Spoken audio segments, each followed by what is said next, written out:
बड़ी बात है कि ये इंफ्रास्ट्रक्चर ठीक करेंगे तभी आगे एग्जाम होगा, नहीं तो नहीं। और एक सबसे बड़ी चीज एसएससी सीजीएल की जो तैयारी करने वाले बच्चे उनके लिए इन्होंने कहा है कि हम पोस्टपोन नहीं कर रहे हैं एग्जाम, हम टाइम पे कंडक्ट करेंगे। कोशिश कर रहे हैं हम टाइम पे करेंगे, बट एक वीक ये लेके चल रहे हैं। बट मुझे ऐसा जो पता है वो ये है कि 10 से 15 दिन पोस्टपोन करेंगे। बाकी आप यही मान के चलो, यही तैयारी करो कि 13 तारीख से ये एग्जाम होगा।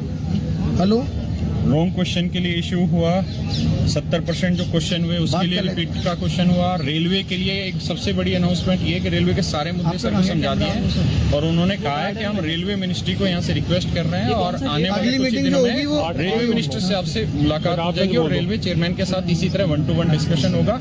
इस मीटिंग में था क्या कि एसएससी चेयरमैन साहब भी बैठे हुए थे सामने और मंत्री साहब बैठे हुए थे, इधर मंत्री साहब के पीएस उन्होंने उन्हीं को काम असाइन कर दिया, रेलवे का भी। यानी ऐसा नहीं है कि मुद्दा नहीं उठाए, मुद्दा हर एक चीज पे उठाए। और बात अगर आज यहाँ तक पहुंची है तो आगे सूरत और भी ज्यादा बदलेगी। आप एकदम परेशान ना हो। हर एक मुद्दे पे बात हुई, जो उनकी शिकायत हम लोगों से थी वो भी दूर हुई और जो हमारी उनसे थी वो भी काफी हद तक दूर हुई।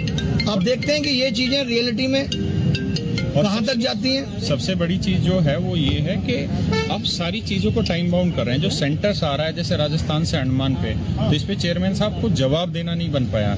जो जम्मू कश्मीर से और दिल्ली में जो सेंटर डाला गया ब्लाइंड बच्चों का, उस पे कोई जवाब नहीं दे पाए। तो जितेंद्र सिंह जी ने बिल्कुल सख्त लहजे में इस चीज का कहा कि नहीं, बच्चों के साथ ये अनजस्टिस बर्दाश्त नहीं होगा।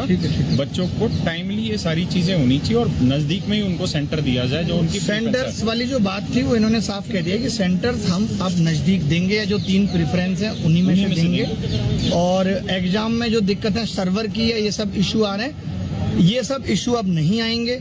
इस सब चीजों पे मुझे लगता है अप्रोक्स 2 घंटे के आसपास, 1.5-2 घंटे के आसपास इन सब चीजों पे बात हुई, एक-एक करके। तुम भी ठीक है, तो आप लोग चिंता ना करें और हर एक चीज पे बात हो रही है। और ये आवाज अगर इतनी ना उठाई जाती तो सेम चीजें सीजीएल में हो रही होती। कम से कम ये चीजें अब सीजीएल में नहीं होंगी। इस बात पे भी मुद्दा उठा दिया है कि आप ये पैसा एक्स्ट्रा लेके और वापसी का पंगा ना करें। या तो आप रेलवे का जो फॉर्म है उतने रुपए का ही भराएं।